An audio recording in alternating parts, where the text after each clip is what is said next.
Good morning, good afternoon, or good evening, depending on what time you're watching this video, and welcome back to Klondike After Hours.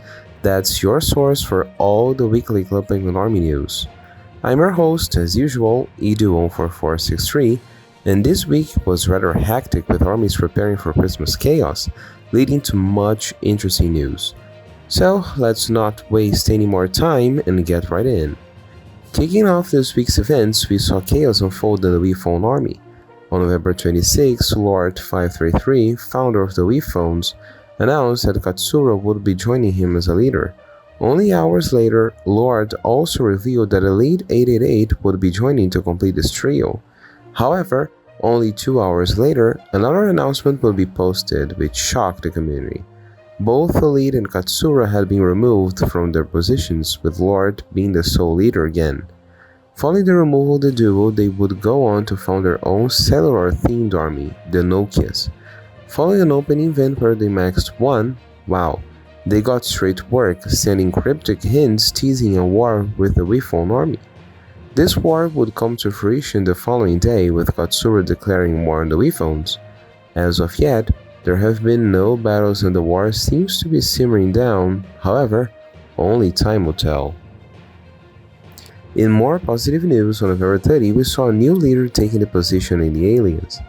Ames is a long-time member of the Aliens and a former Templar, who's well known in the community for their positive attitude and technical ability.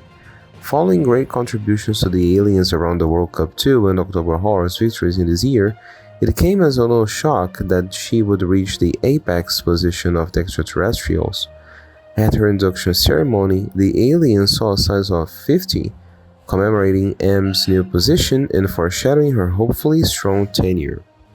The Army of Club Penguin's yearly double-deck the Halls tournament took place last week, but this time with a twist.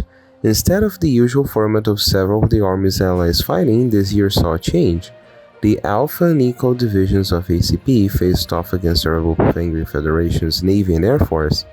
These sides formed two new teams, the AI Force and the Crumble Crusaders. The tournament ended with the Crumble Crusaders crowned the victors after a 2-1 score versus the AI Force. Last week, an army thought to have been relegated to the corridors of time reopened. The Magma Clan, founded by Luki and Darklink in May 2021, is known as one of the most controversial armies of the CBPS era. On November 6, following hints and allusions by former High Command members Keaton and Lydia, the army officially reopened. Under the sole command of Kit, the army saw a max of 1 at the reopening event.